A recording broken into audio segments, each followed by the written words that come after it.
Dear. I needed a clock. I'm going to slowly introduce you.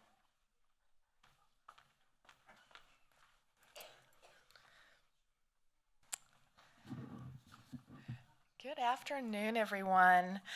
Hi. I hope you are so far enjoying your visit here today. I am Dr. Charlotte DeCoster, Senior Director of Education at the Dallas Holocaust and Human Rights Museum. And I want to thank you all for joining us at the museum this afternoon as we commemorate Juneteenth. I would like to thank today's sponsors, Amazon, for providing free admission and programming today to all museum visitors in honor of Juneteenth. Today, I have the pleasure of introducing Patricia Perez. Patricia worked with renowned civil rights activist Ms. Juanita Craft in the South Dallas NAACP Youth Council. Patricia is the founding member of the Friends of the Juanita Craft Civil Rights House board that renovated and reopened the Craft Civil Rights House and Museum in 2023. It is owned and operated still today by the City of Dallas. Today, she joins us not only to share her stories about Ms. Craft's life and her legacy, but also her own experiences and accomplishments growing up right here in Dallas during the Civil Rights Movement. At the end of today's presentation, we will have time for questions. Using the question sheet you were provided as you walked in, please circle the questions you'd like Ms. Perez to answer, or feel free to write in your own question as well. Our staff will come around at the end to collect the question sheets, as we near the end of the program. We will get to as many questions as time allows. I also would kindly like to ask everyone to please silence or turn off your phones so we may all enjoy Ms. Perez's presentation without any distractions.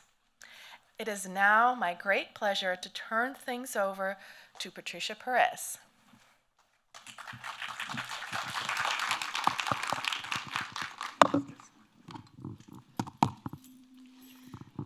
Good afternoon. How's everybody today? Good, and happy Juneteenth. Have you had your barbecue and red soda yet? Mine's waiting. I just wanted to come over here and see how everybody is and just tell you some things about the holiday and about a great woman who we had the honor and just good luck to have in our community here in Dallas and really all over the state. She was a Texan through and through. In fact, she said that she loved Texas so much, she tried to make them change some of their bad habits. Some she did, some she didn't. We're still working on that. That's a work in progress. Okay.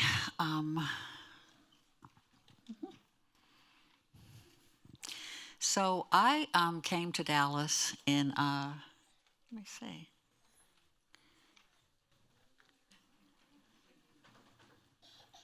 Oh, okay. This is our second slide. So this gentleman that you see on screen is a man named Rabbi Levi Olan. And him and Mrs. Craft were very good friends. They worked together during the 60s and 70s to bring equality for all groups in Dallas, Texas. They thought very highly of each other, and we just thought it would be a nice thing to include his words about Juanita Craft in our presentation today. So we're going to start out with him.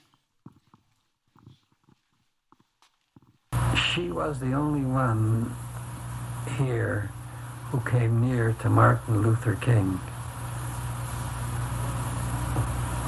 whose interests went beyond his own people, but went beyond the protest in the Vietnam War, in the sense that he was a liberating person.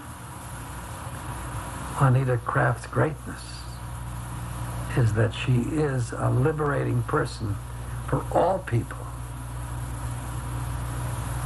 And that kind of personality is very rare, and she's a very rare person. she was not interested in the outer forms of protest. She had an inner conviction which had even an understanding of those who opposed her. That's the important thing about her. If it isn't too trite, she really is a good Christian in the sense that she even loved her enemies. She was, if I may put it, and I hope people won't be disturbed by it, she is one of the most genuine liberals that I know. By liberal, I use that term in its original meaning. She believed in liberating everybody, not only blacks, but anybody else, the poor. She could get just as much concerned with poverty, whether it was amongst the blacks or amongst the Chicanos or the whites. It didn't matter. That's why I said to you, she's probably the most unusual woman I've known, because while she had the black concern, it was only part of the larger liberating spirit that she had. And that was truly the spirit of Juanita Craft. She told us all the time, and I've heard this said going forward, that as long as some people are not free, nobody's free. And she absolutely believed that. And she believed that all of her life. And she actually took flack for trying to help people outside of her race or people of other disenfranchised groups. And so that was the Juanita Craft that I knew. So here is Juanita Craft. She first came to Dallas in 1925 at the age of 23. She had a teaching certificate, but there were only 3 schools in Dallas at the time for African Americans, and all of those teaching positions were filled. And so she took a job because she was a master seamstress and hat maker, having been taught by her mother and getting a 2-year certificate from Prairie View A&M. She took a job at the Adolphus Hotel in downtown Dallas. It's still down there on Commerce Street. And the job was a bell maid. And a bell maid is not the maid that cleans up the rooms. It's the maid that if you need something sewed, if you have a torn tear on a piece of clothing or a button to be replaced, then they would call the bell maid. They also would run errands for people in the hotel, pick up things from the gift shop, things like that. And so that is the job that she took when she first came here. When she first came here, she lived in the part of town that was the State Thomas area. And she lived there for 25 years until she moved into the house in South Dallas in 1950. While she was at the Adolphus Hotel, she had the occasion to actually meet Mrs. Eleanor Roosevelt. She had always been prone to activism since the death of her mother in 1918. When Juanita Craft was 16, her mother had developed tuberculosis, and she took her mother to a sanatorium in Texas, and they turned her away because of the color of her skin. They would not treat her mother for the tuberculosis. Juanita Craft was 16 that summer of 2018, and she went to the neighboring town, rented a tent with the help of her father, who was with her along the journey, not there, but supportive, and lived in that tent for 2 months that summer with her mother. And she would go back and forth to the sanatorium and exhort them to please treat her mother. They never would. She had to go home and go back to school. She took her mother home, and 9 days after she got her home, she passed away. Can you imagine the strength of a 16-year-old in the summer? What 16-year-old does that in the summer? And I think that is what really started Miss Craft on her road to activism. She saw firsthand what this type of prejudice and hatred could do. And so she spent the rest of her life. Remember, she's 16. She died when she was 85. So she spent the rest of her life making sure. Now, she wasn't able to make sure it didn't happen to anybody else, because it did, but she spent the rest of her life trying to change things to make sure it didn't happen to anyone else. And I think that that is what really started her on her activist spirit.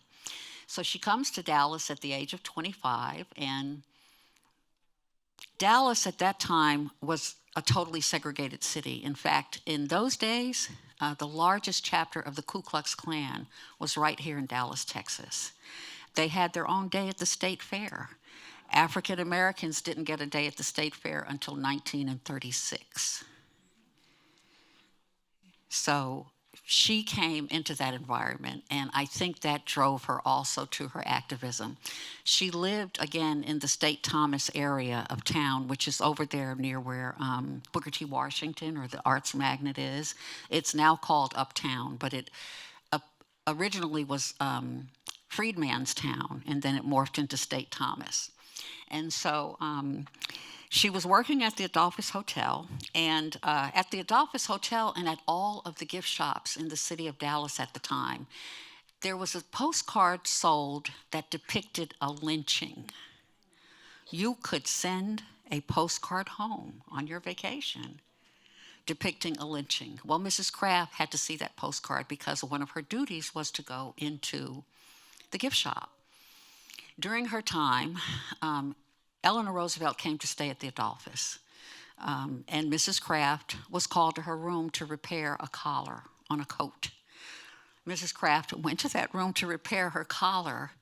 Long story short, she told Miss Roosevelt, who was in her own right a great humanitarian, about the postcard. Mrs. Roosevelt went to the management of the Adolphus Hotel and had them removed that postcard from the gift shop. Now, she couldn't affect that change in other hotels because that's where the presidential party stayed when they came to town. But she was able to do it in that hotel. From that time on until Mrs. Roosevelt's death in 1962, her and Juanita Craft remained friends. Whenever Mrs. Roosevelt visited Dallas, Mrs. Craft was her official hostess. And so you can see just what a bold and just would do anything she could to affect the changes she thought needed to be made. And Mrs. Roosevelt, again, was a great humanitarian in her own right. Juanita Craft won the Eleanor Roosevelt Humanitarian Award in 1983. But until 1962, when Mrs. Roosevelt died, they remained friends. One of her big achievements was desegregating the State Fair of Texas, which up until 1967 was only opened its doors for one day to Black residents of Texas, or Black residents from anywhere else you were coming from. From 1936, when we first got our day, until 1955, that one day of the fair for African Americans was called Colored Folks Day at the fair. In 1955, the Dallas Black Chamber of Commerce decided to change that name to Negro Achievement Day at the fair. Now, Mrs. Craft was not happy about that, and that is when she led her youth council members at that time. That was a few years before my time. That was in 55 when she first started her protest. And she led these kids to protest outside of the entrances to the state fair. She did that for 12 years until the state fair was totally desegregated. And it really took time because even after they would kind of let African Americans in, then the vendors did not want to have them come to their booths to buy things and stuff. So they had to kind of knock them into place and tell them, well, if you can't desegregate your own booths, you cannot have a booth at the fair. When Mrs. Craft passed in 1985, her memorial service was held at the Hall of State at the State Fair of Texas. So you can just see how her life just comes around full circle. Everybody was at that event at Mrs. Craft's memorial service. I made it. The governor of Texas was there, who at the time was Mark White. Ann Richards, who was the state secretary, state treasurer at the time, was there. Jim Maddox, who was the attorney general, was there. So you can see how well respected Juanita Craft actually was, and how far her just reputation for being this activist and this human rights person went. Just not in our area. Mrs. Craft was invited to the White House by 3 different presidents 4 times. She was there for the 100th anniversary of the Emancipation Proclamation in February of 1963. She was invited twice by LBJ and once by Nixon. And on November 22nd of 1963, Mrs. Craft was sitting, waiting to have lunch at Market Hall. And the people there were waiting on John F. Kennedy and Mrs. Kennedy. They never made it to Market Hall. That was the day that John F. Kennedy was assassinated in Dallas, Texas. But Juanita Craft was among those people. How important she must have been to have been invited to that gathering. And that again just shows you who she was.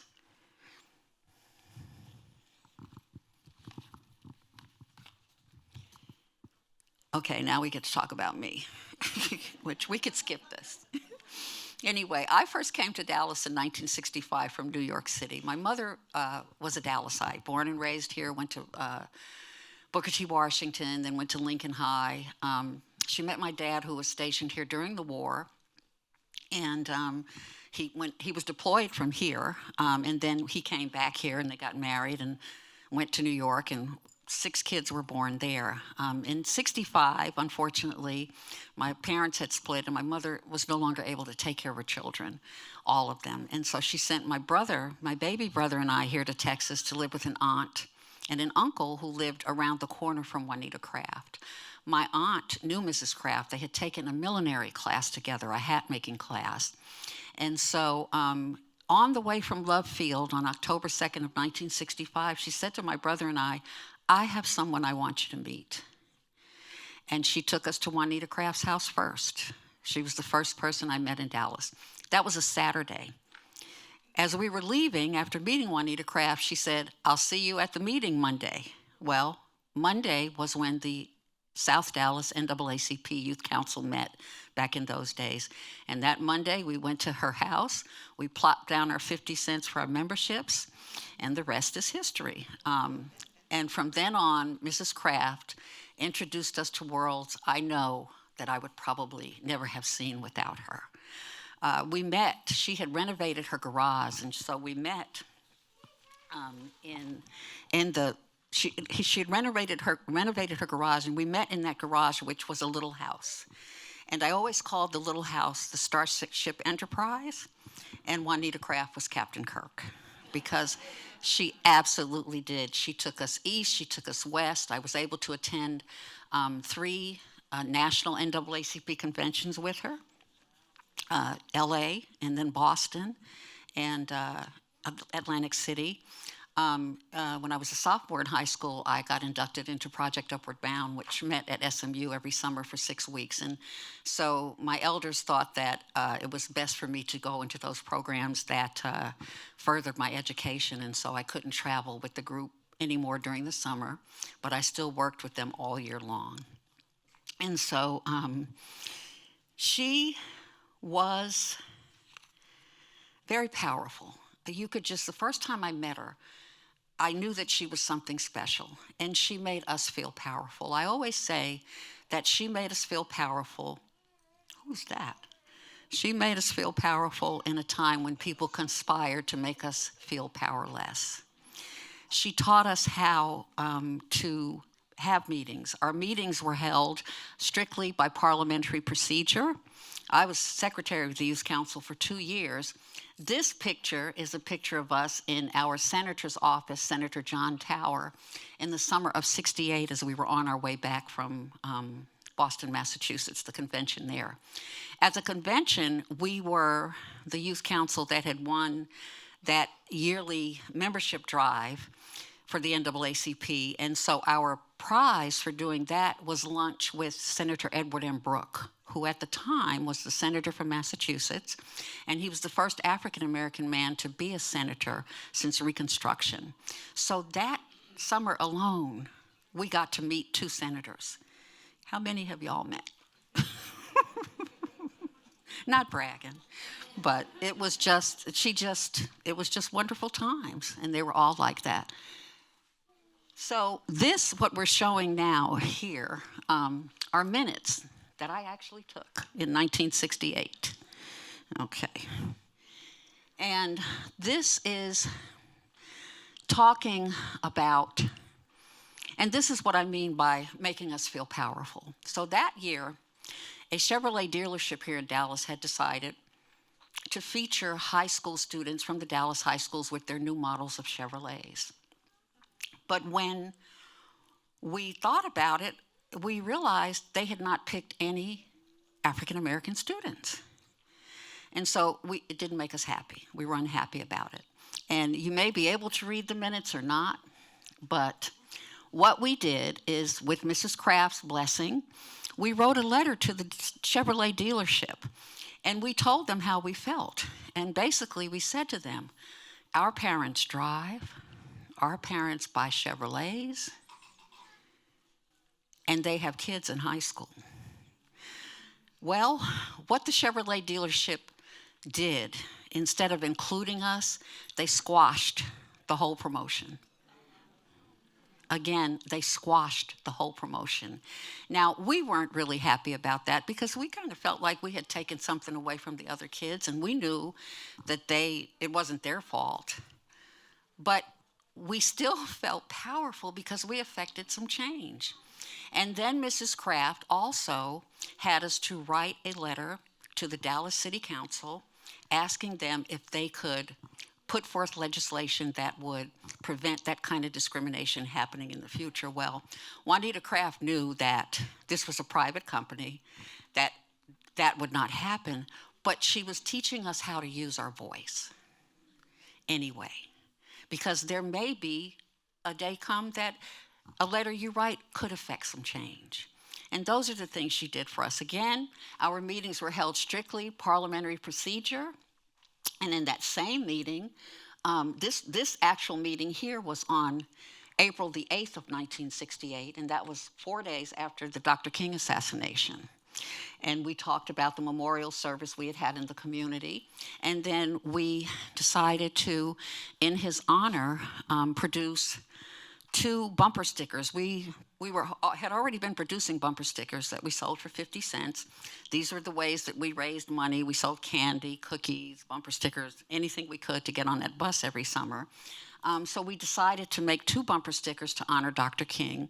One said, "I have a dream," and the other one said, "I am a man." And "I am a man" is what was on the protest signs that the men carried in Memphis for that protest right before he was assassinated. This is one of my favorite projects that she had us do. She named this herself. It was named the Kids Can Campaign. But she spelled each of the words beginning with the letter K. And she called it the KKK. And when she would be interviewed about this particular project, and she was chided for calling it that, she didn't stop calling it the KKK, and she told them that she wanted to give her kids a good connotation of those 3 letters, because we never did have one before that. And what this project was is we would pick out a vacant lot in the South Dallas area, and every other Saturday we go clean that lot up. You can see where we've taken a picture with all the garbage there. The city partnered with us. They'd send trucks to pick it up in bags and shovels for us to put it in the bags. They also provided lunch. And then on Mondays, when we would go to her house for our meetings, she would have a before and after picture, and she'd say, "Look at what you did. Be proud of yourselves." And her thing there was to show us how to take ownership of our community. And she told us that we live in a community that needs help, But how can you ask for help if you don't help yourselves?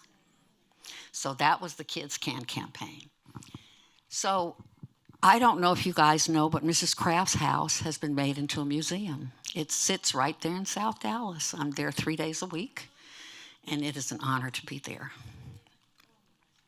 It opened in May of 2023, and you're all invited to come there. But that is part of her legacy. But also, we're trying to put her legacy out there because we just feel like, me especially, that she is an unsung hero. She did so much just for humankind in general, and so much for the city of Dallas. Again, she was memorialized at the State Fair. So that just tells you, and that was in '85, how important she was. Okay. I got my cards all mixed up. Okay, and there is, if you take that picture, a picture of that thing, it will give you all the information you need on the house, on scheduling a tour, on telling you more about Juanita Craft. There's so much more in the house.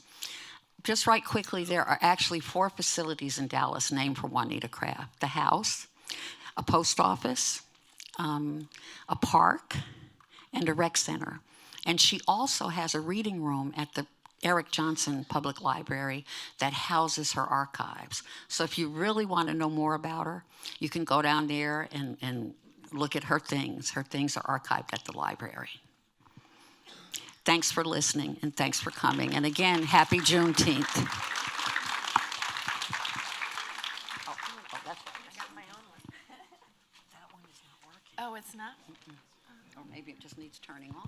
Hello? Yep. You Oh, just it's turn it on.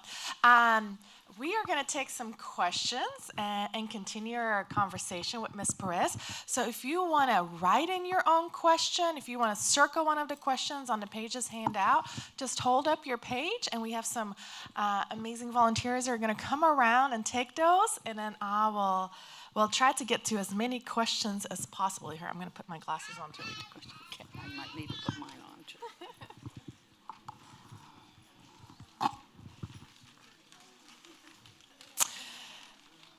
And we already got a question right away.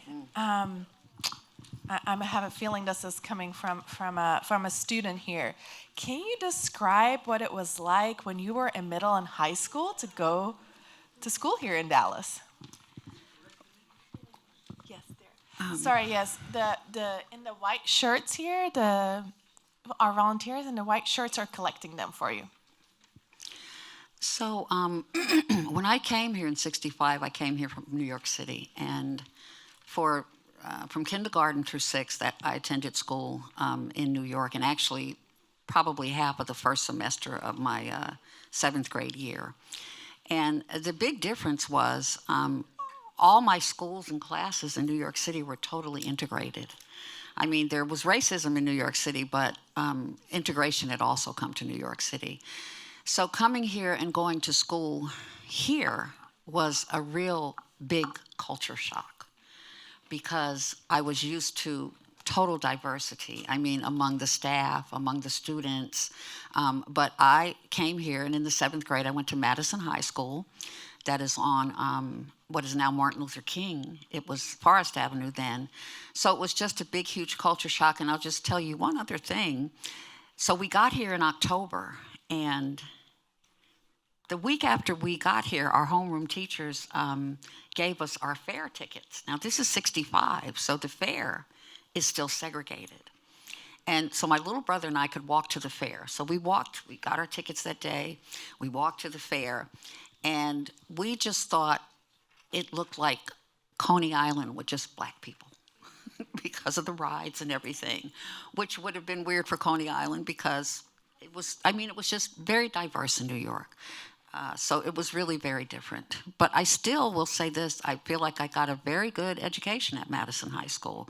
We had great teachers, they cared about what we learned, and we were taught a good history back then.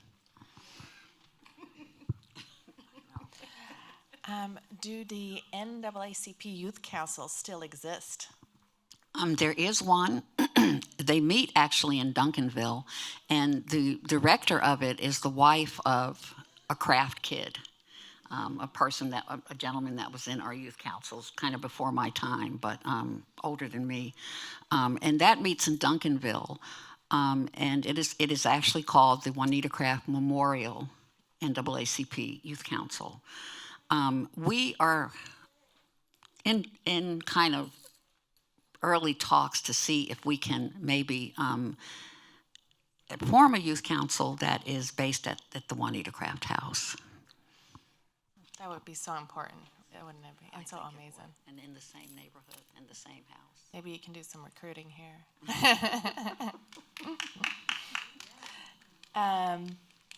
Can you speak about the importance of preserving this history?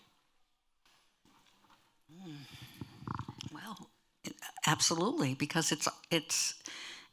I was going to say it's our history, meaning Black people, but it really is everybody's history. It just really is. Just like the Civil War is everybody's history. And you have to preserve it and preserve it correctly, not modify it like it's being done today, not try to change, and make it tamp down the bad parts. I mean, nobody's history, even if you're a king or a billionaire, nobody's history is good from day one to the last day.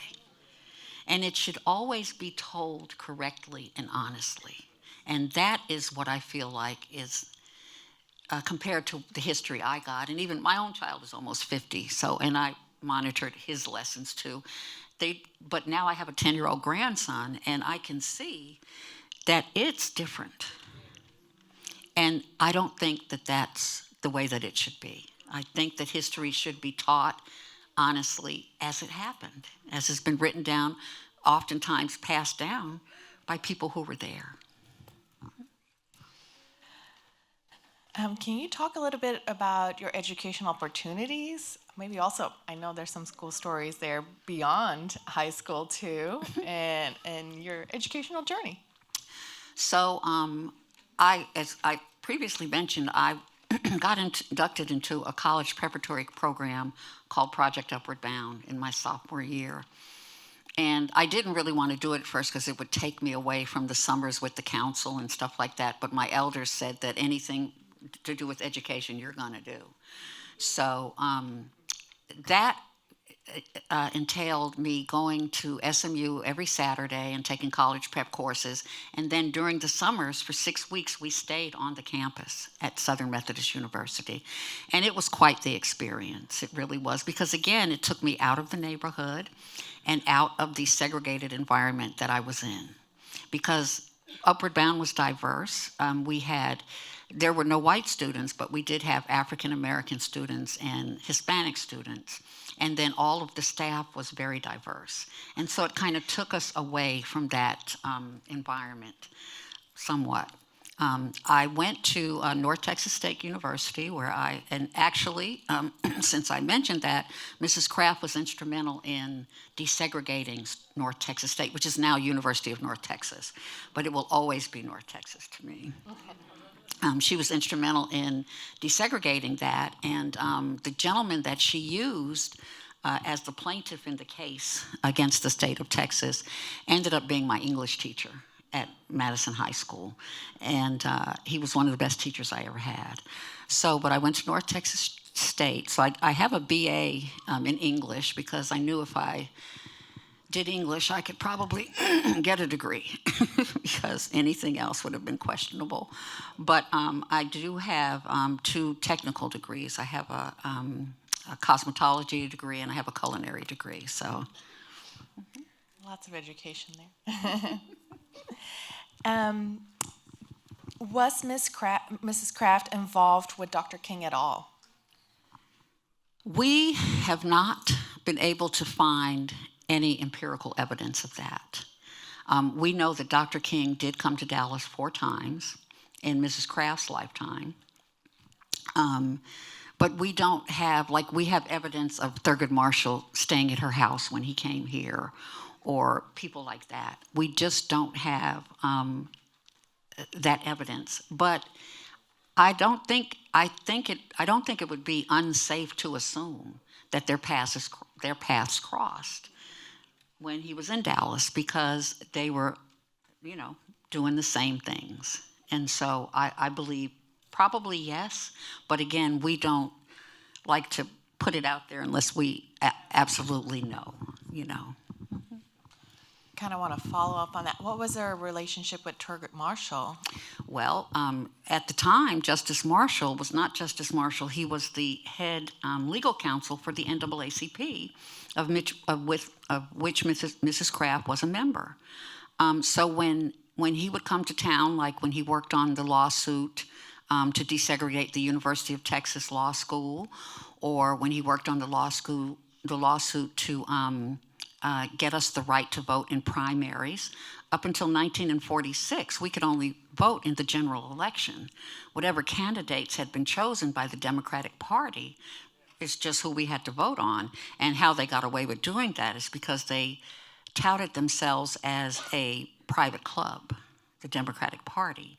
And so that way they could not allow Black people to vote. Thurgood Marshall was instrumental in getting us the right to vote in primaries here, and Mrs. Juanita Craft was the first African-American woman to vote in a primary in Dallas. He was instrumental in getting us the right to serve on juries in 1938, because up until 1938, African-Americans couldn't serve on juries. But how can you get a jury of your peers if you don't see nobody sitting up there that looks like you? So he was instrumental also in securing that right for us. And those are things that Mrs. Craft worked on him with, along with a gentleman named A. Maceo Smith and other people in Dallas who were just, bound and determined to get us our rights here. Mm-hmm. Can you share some of your other role models, leaders, upstanders that you think we should all know about? Roy Wilkins was one at the time from that era. He was the executive secretary of the NAACP. Someone we spoke about today, Barbara Jordan, who was, just one phenomenal. Thank you. Help me out here, girlfriend. And then there were people, Dr. Edwards, who was the director of Upward Bound at SMU. And he had been the civics teacher at Madison. And then when they formed that at SMU, they pulled him over from Madison High School. And then there were teachers, my biology teacher, who was just a great teacher. And just people like that. People like that. And of course, Juanita Craft. She was one of my greatest mentors. I always said, because coming here in '65 was not the happiest time at the time for me and my younger brother. And I always said that Mrs. Craft was our port in a really stormy sea. So she would be my biggest mentor. And I just want to interject this here. So in '66, when we got back from LA, she said, so we had a half a summer left, and she said to me, I don't want you sitting around doing nothing. And so she had Red Cross applications for volunteer work. So at 13, she introduced me to volunteer work. And she would say to me, this will make you feel good about yourself. Well, here I am 50 years later, volunteering in her house. So I think she knew. I think that she had that vision and she orchestrated all of this, because I am now 3 days a week doing something. I wouldn't have it any other way. It's the best retirement I could have ever had.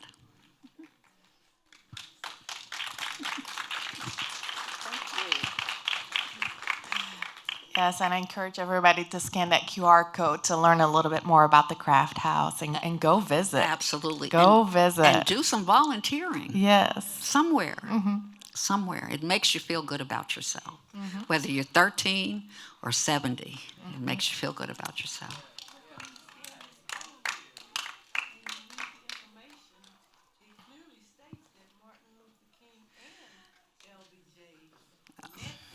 I know. Well, those are people who just, it's like the internet.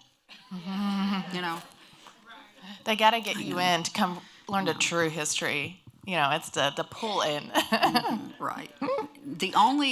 There's never been a president that visited that house. Jimmy Carter visited the house in 1976 when he was running for president. Him and Rosalind had tea and cookies in the house with Juanita Craft. But at that time, if you were courting the black vote in Dallas, you had to come through Juanita Craft, and they knew that. So he is the only thing even close to a president that visited the house. But she visited with 3 presidents herself. I know. I've been, We'll take it up with the city of Dallas for you. And Yeah, because they print all that stuff. yeah. Can you, and this is kind of my, I have 2 more questions. I'm looking at Caroline to make sure. Your most endearing memory story of Miss Craft? I call it the Afro story. Now, Mrs. Craft did not like Afros. She adamantly said, "Don't call me black. Black is a color, shoes are black." Those were her thoughts on that kind of radicalism, because she was really a radical, but she didn't need to show it by a label or a hairstyle. And so I had decided to wear an afro.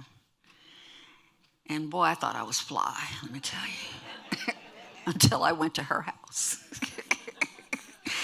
And I bopped up there, because I lived 3 blocks from her, so I always walked to her house. And I walked, and she opened the door, and she wore these glasses all the time. And if she pulled them down and looked at you over them glasses, it wasn't working for her. So I already knew before she said to me, "Why would you want to look like that?" I was crushed. But because I had been taught at her knee to be myself and to persevere, I still wore my afro. But that's what she thought about afros. Okay, our final question. We have, and thank you for all the families who brought out their children too. Thank you. Bringing the kids out. Yes, Bring them to so the house. important. Y'all are the next generation to share this history. It's so important. What words of wisdom and advice would you have for the younger folks in the audience? Read,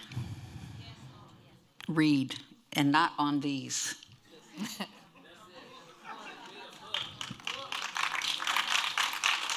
And volunteer, even if you're just volunteering at home, because I know a lot of y'all ain't doing that. You know what I mean? Do that. But if you're older, get out and volunteer. It makes you feel good about yourself. And make sure you go as far in your education as you can. College is not mandatory, but educating yourself is. Well, thank you so much again for joining us today and for all that you do, for regularly speaking here at the museum. At 3 p.m. here, we will show another recording of our conversation with Miss Opal Lee, the grandmother of Juneteenth.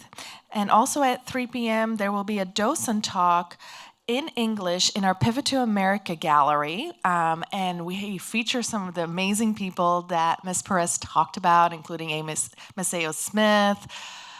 Did we talk about Lulu Bell White? Lulu Bell White, I don't think we talked about her. Yeah, she's in there too. So many great people in there. So if you want to join and learn a little bit more about history and our great Dallas history too, please join our docent on the 3rd floor in that gallery. Thank you so very much for everybody joining us today.